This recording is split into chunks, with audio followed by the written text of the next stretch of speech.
داری آپ کو روح کا علم حاصل ہو، آپ جانتے ہو کہ روح کیا ہے اور روح کیا ہے، روح کا علم کیا ہے۔ اب آپ کا یہ کہنا، کچھ لوگ یہ بھی کہتے ہیں کہ روح کا علم حاصل، کہ روح کا علم نہیں ہے، کسی کو نہیں ہے، یہ قرآن کے خلاف بات ہے۔ يَسْأَلُونَكَ عَنِ الرُّوحِ قُلِ الرُّوحُ مِنْ أَمْرِ رَبِّي وَمَا أُوتِيتُم مِّنَ الْعِلْمِ إِلَّا قَلِيلًا۔ اے پیغمبر صلی اللہ علیہ وسلم، یہ لوگ آپ سے روح کے بارے میں سوال کرتے ہیں، آپ فرما دیجئے قُلِ الرُّوحُ مِنْ أَمْرِ رَبِّي، روح میرے رب کے امر سے ہے۔ لیکن بات اب یہاں ختم نہیں ہو گئی۔ وَمَا أُوتِيتُم مِّنَ الْعِلْمِ إِلَّا قَلِيلًا، لیکن ہم نے اس کا علم تھوڑا دیا ہے۔ اللہ تعالیٰ کا علم کتنا ہے؟ کتنا ہے؟ نام و تناہی علم ہے۔ کسی بھی زاویے سے، کسی بھی پیمانے سے اللہ تعالیٰ کے علم کو ناپا نہیں جا سکتا۔ تو اللہ تعالیٰ کا قلیل علم عطا فرمانا وہ ساری دنیا کے علوم سے زیادہ ہے۔ وَمَا أُوتِيتُم مِّنَ الْعِلْمِ إِلَّا قَلِيلًا، کہ ہم نے تمہیں روح کا علم عطا فرمایا لیکن کم، قلیلا۔ سوال یہ کس کا قلیل؟ سمندر کا قلیل کتنا ہوگا؟ سمندر کا قلیل دریا سے کم تو نہیں ہوگا، اور دریا کا قلیل کتنا ہوگا؟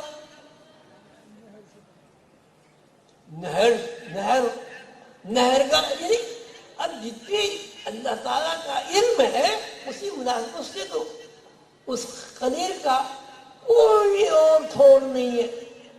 آپ اس کو یوں نہیں کہہ سکتے کہ اتنا ہے۔ اب دو باتیں میں نے پیش کی آپ کے سامنے، ایک یہ کہ یہ جو جسم ہے آپ کا، یہ جو جسم ہے آپ کا، ایک تو یہ بڑھتا گھٹتا ہے۔ ایک بچہ ہے، وہ بڑھ کے لڑکا ہو گیا، بچپن گھٹ گیا۔ وہ لڑکا بڑا ہوا، جوانی آ گئی، لڑکپن غائب ہو گیا۔ جوان آدمی بوڑھا ہوا، جوانی غائب ہو گئی، بڑھاپا نمایاں ہو گیا۔ اور جب بڑھاپا غائب ہوا تو کیا ہوا؟ کیا ہوا؟ میرے عزیز کان کم سنتے ہیں، کیا ہوا؟ محتاج ہو گیا۔ کیا کہا؟ مر گیا، غائب ہو گیا۔ اب جب وہ غائب ہو گیا، اب آپ اس کو یاد کرتے ہیں، اس کو احسان ثواب کرتے ہیں، اس کی قبر پہ جا کے فاتحہ پڑھتے ہیں۔ جو چیز غائب ہو گئی آپ کس کو یاد کرتے ہیں؟ جو چیز غائب ہو گئی یا نیست نابود ہو گئی، آپ خواب میں کس کو دیکھتے ہیں؟ یاد آپ کو کون آتا ہے؟ کون یاد آتا ہے؟ جسم تو غائب ہو گیا۔ آپ نے جسم کو قبر میں اتار دیا، کیا ہوا جسم کو؟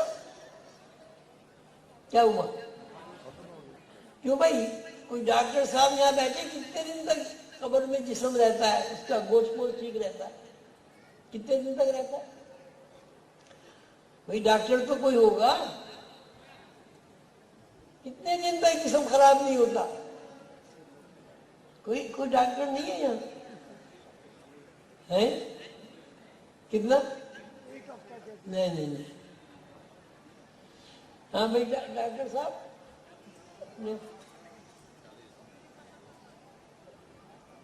ہمارے ڈاکٹر صاحب کہاں گئے؟ باہر گئے گے؟ کچھ عرصے کے بعد اگر آپ قبر کو کھولیں تو وہاں جسم نہیں ہوتا، لیکن جسم وہاں نہیں ہوتا. آپ وہاں جا کے کہتے ہیں السلام علیکم یا اہل القبور، کس کو سلام کر رہے ہیں بھائی؟ جسم تو وہاں نہیں ہے. کیا ہوتا ہے؟ جسم تو بھی نہیں، پانی ہو جاتا ہے، سڑ جاتا ہے، ہڈیاں ملتی ہیں وہاں.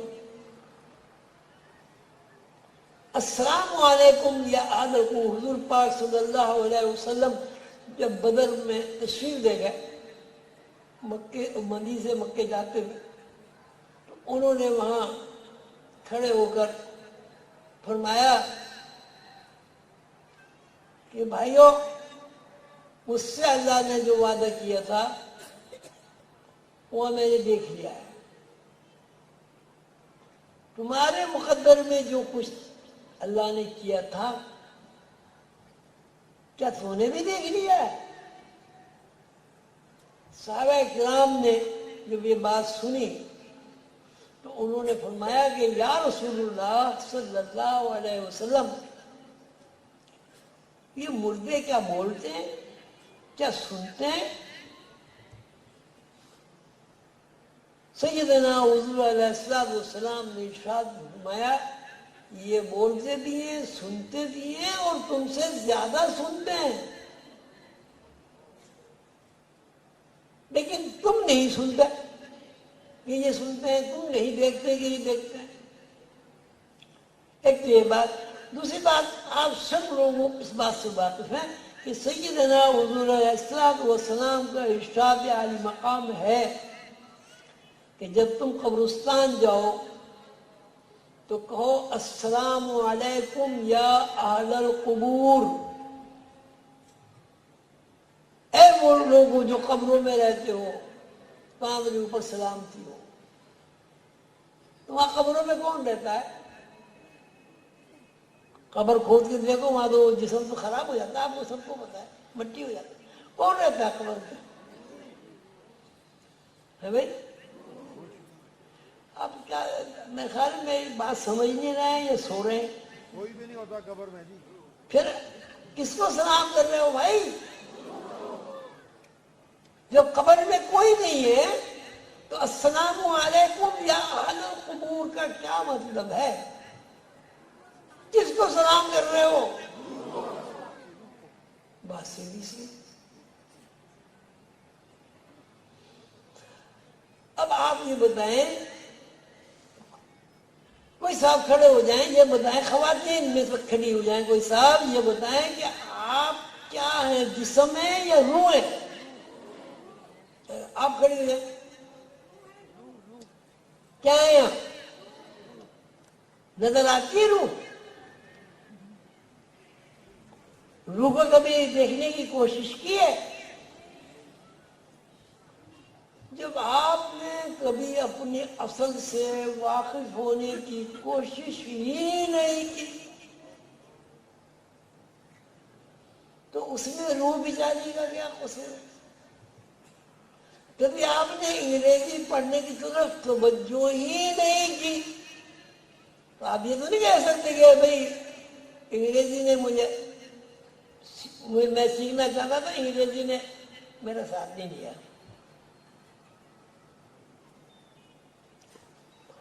میرے خیال ہے بات میں بہت مختصر کرتا ہوں.